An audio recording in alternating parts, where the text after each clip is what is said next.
5वां अध्याय भगवान के यश कीर्तन की महिमा और देवर्षि नारद जी का पूर्व चरित्र। समझ गए? भगवान के यश कीर्तन की महिमा और देवर्षि नारद का पूर्व चरित्र। सूत जी कहते हैं, तदंतर सुख पूर्वक बैठे हुए वीणा पाणी परम यशस्वी देवर्षि नारद ने मुस्कुराकर अपने पास ही बैठे ब्रह्म ऋषि व्यास जी से कहा। क्या कहा? नारद जी ने प्रश्न किया, महाभाग व्यास जी, आपके शरीर एवं मन दोनों ही अपने कर्म एवं चिंतन से संतुष्ट हैं न?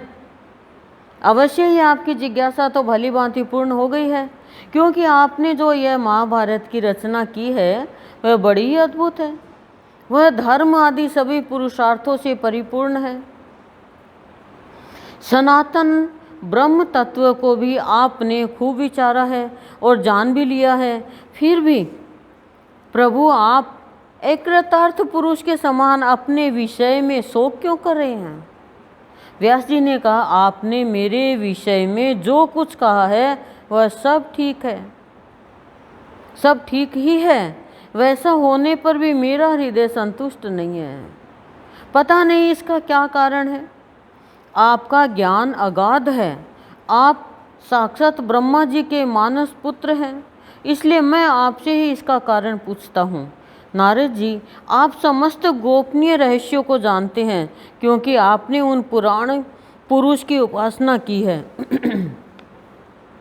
जो प्रकृति पुरुष दोनों के स्वामी हैं और असंग रहते हुए भी अपने संकल्प मात्र से गुणों के द्वारा संसार की सृष्टि, स्थिति और प्रलय करते रहते हैं।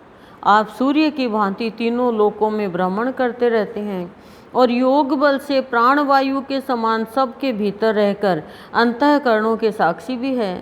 योगानुष्ठान और नियमों के द्वारा पर ब्रह्म और शब्द ब्रह्म दोनों की पूर्ण प्राप्ति कर लेने पर भी मुझ में जो बड़ी कमी है उसे आप कृपा करके बतलाइए।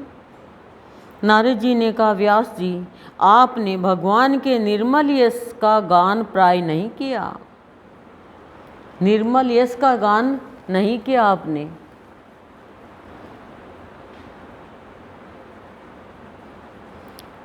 मेरी ऐसी मान्यता है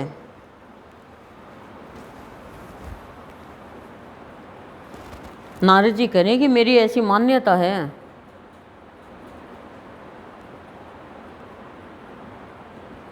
कि जिससे भगवान संतुष्ट नहीं होते वह शास्त्र या ज्ञान अधूरा है। आपने धर्म आदि पुरुषार्थों का जैसा निरूपण किया है, भगवान श्री कृष्ण की महिमा का वैसा निरूपण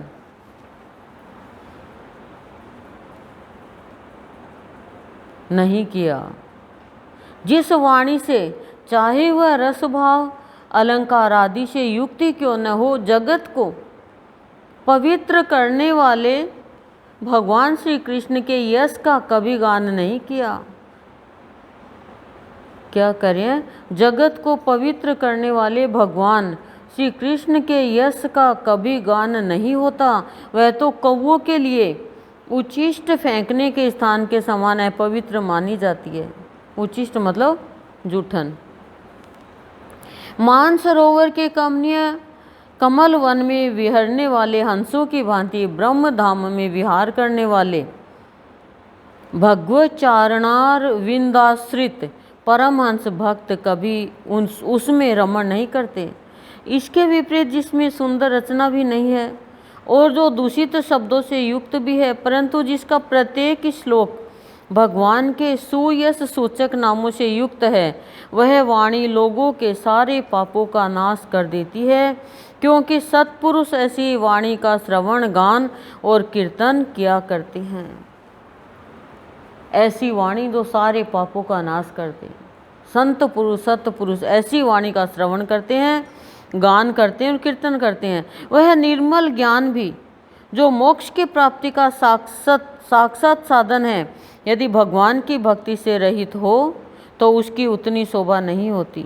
फिर जो साधन और सिद्धि दोनों ही दशाओं में सदा ही अमंगल रूप है, वह काम्य कर्म, और जो भगवान को अर्पण नहीं किया गया है ऐसा अहेतुक कर्म भी यानी निष्काम कर्म भी कैसे सुशोभित हो सकता है।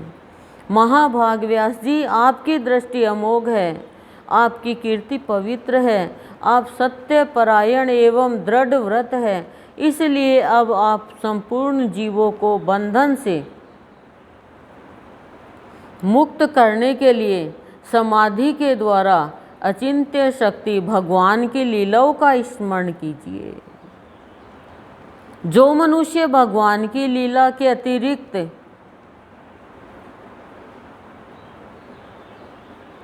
और कुछ कहने की इच्छा करता है, वह उस इच्छा से ही निर्मित अनेक नाम और रूपों के चक्कर में पड़ जाता है। उसकी बुद्धि भेदभाव से भर जाती है। जैसे हवा के झंकोरों से डगमगाती हुई डोंगी को कहीं भी ठहरने का ठौर नहीं मिलता, वैसे ही उसकी चंचल बुद्धि कहीं भी स्थिर नहीं हो पाती। संसारी लोग स्वभाव से ही विषयों में फंसे हुए हैं। धर्म के नाम पर आपने उन्हें निंदित पशु हिंसा युक्त सकाम कर्म करने की भी आज्ञा दे दी है। यह बहुत ही उल्टी बात हुई, क्योंकि मूर्ख लोग आपके वचनों से पूर्वोक्त निंदित कर्म को ही धर्म मानकर यही मुख्य धर्म है ऐसा निश्चय करके उसका निषेध करने वाले वचनों को ठीक नहीं मानते। बहुत बड़ी बात कर रहे हैं नारद जी। भगवान अनंत है, कोई विचारवान ज्ञानी पुरुष इस संसार की ओर से निवृत्त होकर उनके स्वरूपभूत परमानंद का अनुभव कर सकता है। अतः जो लोग पारमार्थिक बुद्धि से रहित है और गुणों के द्वारा नचाए जा रहे हैं, उनके कल्याण के लिए ही आप भगवान की लीलाओं का सर्वसाधारण के हित की दृष्टि से वर्णन कीजिए। देखो, जो लोग पारमार्थिक बुद्धि से रहित है, मतलब स्वार्थ की बुद्धि है, और गुणों के द्वारा नचाए जा रहे हैं, उनके कल्याण के लिए आप भगवान की लीलाओं का सर्वसाधारण के हित की दृष्टि से वर्णन कीजिए। मतलब भगवान की लीलाओं का श्रवण करने से मनुष्य का कल्याण होता है। जो मनुष्य अपने धर्म का परित्याग करके भगवान के चरण कमलों का भजन सेवन करता है, भजन परिपक्व हो जाने पर तो बात ही क्या, यदि इससे पूर्व ही उसका भजन छूट जाए तो क्या कहीं भी उसका कोई अमंगल हो सकता है। परंतु जो भगवान का भजन नहीं करते और केवल स्वधर्म का पालन करते हैं, उन्हें कौन सा लाभ मिलता है। बुद्धिमान मनुष्य को चाहिए कि वह उसी वस्तु की प्राप्ति के लिए प्रयत्न करे जो तिनके से लेकर ब्रह्म पर्यंत समस्त ऊंची नीची योनियों में कर्मों के फलस्वरूप आने जाने पर भी स्वयं प्राप्त नहीं होती। कि बुद्धिमान को चाहिए, क्यों पता है जिनमें बुद्धि नहीं है, ज्ञानी है, वो तो प्रार्थना करेंगे खाली स्वार्थ की। लेकिन वास्तव में बहुत अच्छी बात बताई जा रही है, आप एक एक बात को धारण करोगे अंदर तो। फिर से पढ़ रही हूँ, परंतु जो भगवान का भजन नहीं करते और केवल स्वधर्म का पालन करते हैं, स्वधर्म का पालन तो करते हैं लेकिन भजन नहीं करते, उन्हें कौन सा लाभ मिलता है। बुद्धिमान मनुष्य को चाहिए, सोचना, ये सुनना, बुद्धिमान मनुष्य को चाहिए कि वह उसी वस्तु की प्राप्ति के लिए प्रयत्न करे जो तिनके से लेकर ब्रह्म पर्यंत समस्त ऊंची नीची योनियों में कर्मों के फलस्वरूप आने जाने पर भी स्वयं प्राप्त नहीं होती। संसार के विषय मुख तो जैसे बिना चेष्टा के दुख मिलते हैं, वैसे ही कर्म के फलस्वरूप अचिंत्य गति समय के फेर से सबको सर्वत्र स्वभाव से ही मिल जाते हैं। और सत्संग में आने के बाद में हमें यही तो ज्ञान होता है। व्यास जी, जो भगवान श्री कृष्ण के चरणारविंद का सेवक है, वह भजन न करने वाले कर्मी मनुष्यों के समान देवात कभी बुरा भाव हो जाने पर भी जन्म मृत्युमय संसार में नहीं आता। मतलब प्रारब्धवश कोई बुरा भजन करने वाला है, भगवान की चरणों की सेवा कर रहा है और वो प्रारब्धवश कभी बुरा भाव आ भी गया तो जन्म मृत्यु मैं संसार में नहीं आता। वह भगवान के चरण कमलों के आलिंगन का स्मरण करके फिर उसे छोड़ना नहीं चाहता। उसे रस का चस्का जो लग चुका है, जिनसे जगत की उत्पत्ति स्थिति और प्रलय होते हैं, वे भगवान ही इस विश्व के रूप में भी है। ऐसा होने पर भी वे इससे विलक्षण है। इस पूरे विश्व के रूप में भगवान ही तो है। कण कण में बताया ना भगवान है, तो वो जान जाते हैं जो भगवान के चरणों की सेवक है और भजन में अपना जीवन बिता रहे हैं।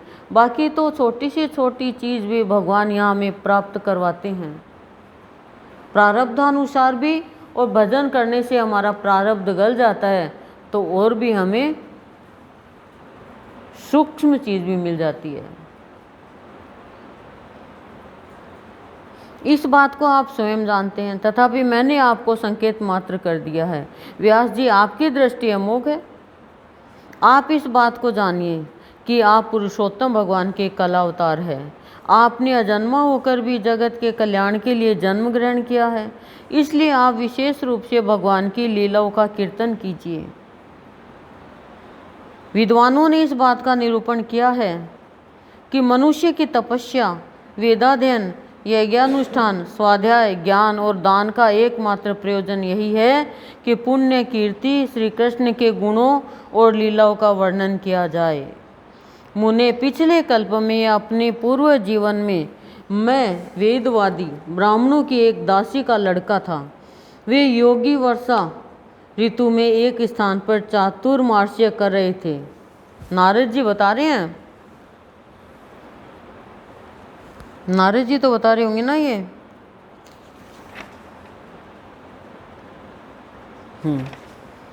मुने पिछले कल्प में अपने पूर्व जीवन में वेदवादी ब्राह्मणों की एक दासी का लड़का था। वे योगी वर्षा ऋतु में एक स्थान पर चातुर्मास्य कर रहे थे। बचपन में ही मैं उनकी सेवा में नियुक्त कर दिया गया था। मैं यद्यपि बालक था, फिर भी किसी प्रकार की चंचलता नहीं करता था। जितेंद्रिय था, खेल कूद से दूर रहता था और आज्ञानुसार उनकी सेवा करता था। मैं बोलता भी बहुत कम था। मेरे इस शील स्वभाव को देखकर समदर्शी मुनियों ने मुझे सेवक पर अत्यंत अनुग्रह किया। उनकी अनुमति प्राप्त करके बर्तनों में लगा हुआ जूठन मैं एक बार खा लिया करता था। इससे मेरे सारे पाप धुल गए। इस प्रकार उनकी सेवा करते करते मेरा हृदय शुद्ध हो गया और वे लोग जैसा भजन पूजन करते थे उसी में मेरी भी रुचि हो गई। प्यारे व्यास जी, उस सत्संग में उन लीला गान परायण महात्माओं के अनुग्रह से मैं प्रतिदिन श्री कृष्ण की मनोहर कथाएं सुना करता। श्रद्धापूर्वक एक एक पद श्रवण करते करते प्रिय कीर्ति भगवान में मेरी रुचि हो गई। महामुनि, जब भगवान में मेरी रुचि हो गई तब उन मनोहर कीर्ति प्रभु में मेरी बुद्धि भी निश्चल हो गई। उस बुद्धि से मैं इस संपूर्ण सत्य और असत रूप जगत को अपने पर ब्रह्म स्वरूप आत्मा में माया से कल्पित देखने लगा। निर्मल बुद्धि का दिखाया है, देख लो, बुद्धि की शुद्धि हो गई संतों का सत्संग करने से और भगवान श्री कृष्ण की लीलाओं का गान करने से, श्रवण करने से।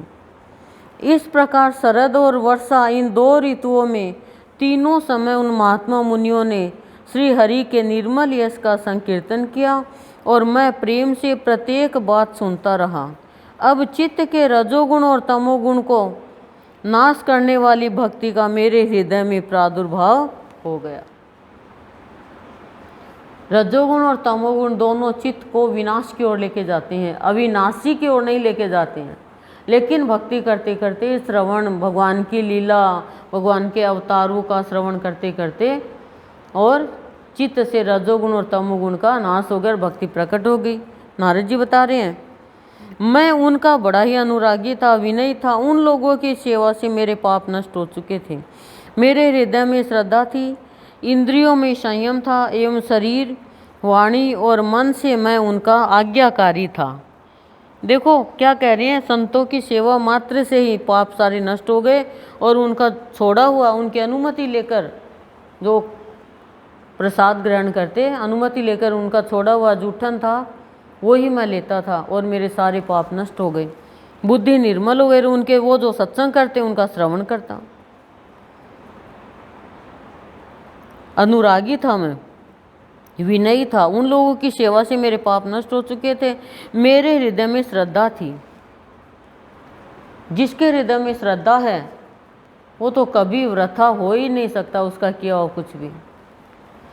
इंद्रियों में संयम था, नियंत्रण था मतलब, एवं शरीर, वाणी और मन से मैं उनका आज्ञाकारी था।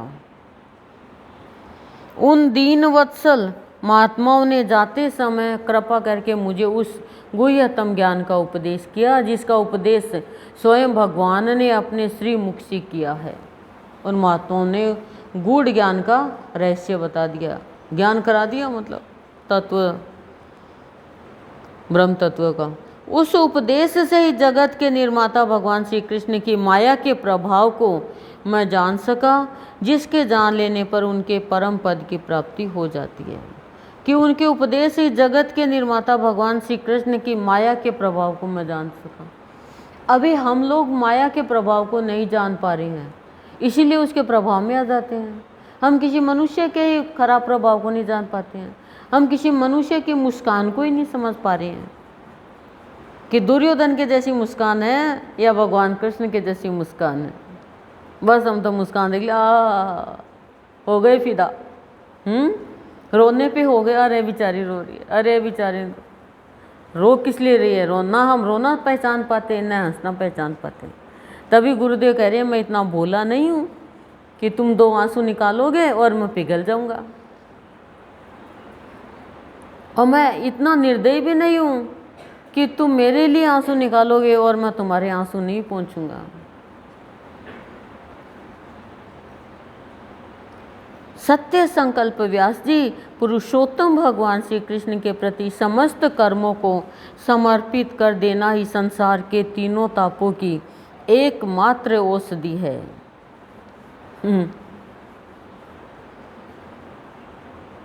संसार के तीनों तापों को खत्म करने की एकमात्र औषधि क्या है? अपने सारे कर्मों को भगवान को समर्पित कर दो। यह बात मैंने आपको बतला दी। प्राणियों को जिस पदार्थ के सेवन से जो रोग हो जाता है वही पदार्थ चिकित्सा विधि के अनुसार प्रयोग करने पर क्या उस रोग को दूर नहीं करता? इसी प्रकार यद्यपि सभी कर्म मनुष्यों को जन्म मृत्यु रूप संसार के चक्र में डालने वाले हैं, तथापि जब वे भगवान को समर्पित कर दिए जाते हैं तब उनका कर्म पना ही नष्ट हो जाता है।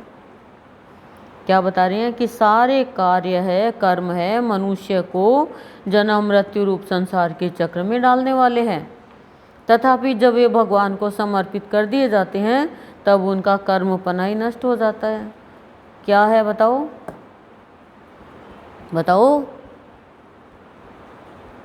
आप सुन नहीं रहे हो, पता चल गया, सुन नहीं रहे हो ना, 2 बार रिपीट किया मैंने, कुछ कुछ सोच रहे हो। फिर पढ़ रही हूँ।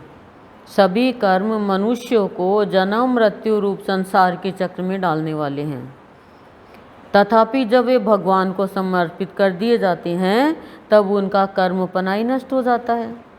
इस लोक में जो शास्त्र विहित कर्म भगवान की प्रसन्नता के लिए किए जाते हैं उन्हीं से पराभक्ति युक्त ज्ञान की प्राप्ति होती है। इस लोक में जो शास्त्र विहित कर्म भगवान की प्रसन्नता के लिए किए जाते हैं उन्हीं से पराभक्ति युक्त ज्ञान की प्राप्ति होती है। एक पराभक्ति होती है, एक अपराभक्ति होती है, लेकिन हम तो न परा जानते न अपरा, हम तो सपरा जानते हैं। नहीं, मजाक की हजार बात है। सत्संग में आने के बाद में तो अमृतवाणी निकली ज्ञान की, खुली हुई है परा अपरा भक्ति। उस भगवद अर्थ कर्म के मार्ग में भगवान के आज्ञा अनुसार आचरण करते हुए लोग बार बार भगवान श्री कृष्ण के गुण और नामों का कीर्तन तथा स्मरण करते हैं। प्रभु आप भगवान श्री वासुदेव को नमस्कार है, हम आपका ध्यान करते हैं। प्रद्युम्न, अनिरुद्ध और संकर्षण को भी नमस्कार करते हैं। इस प्रकार जो पुरुष चतुर्विह रूपी भगवान मूर्तियों के नाम द्वारा प्राकृत, मूर्ति रहित, अप्राकृत, मंत्र मूर्ति भगवान यज्ञ पुरुष का पूजन करता है, उसी का ज्ञान पूर्ण एवं यथार्थ है। ब्राह्मण, जब मैंने भगवान की आज्ञा का इस प्रकार पालन किया, तब इस बात को जानकर भगवान श्री कृष्ण ने मुझे आत्मज्ञान, ऐश्वर्य और अपनी भाव रूपा प्रेमा भक्ति का दान किया। सोचो, भगवान ने, नारद जी क्या करें, जब मैंने भगवान की आज्ञा का इस प्रकार पालन किया, तब इस बात को जानकर भगवान श्री कृष्ण ने मुझे क्या दिया? आत्मज्ञान, ऐश्वर्य और अपनी भाव रूपा प्रेमा भक्ति का दान किया।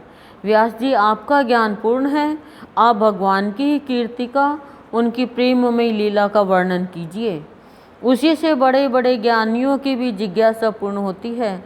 जो लोग दुखों के द्वारा बार बार रोंदे जा रहे हैं, उनके दुख की शांति इसी से हो सकती है और कोई उपाय नहीं है। हरि ओम तत्सत।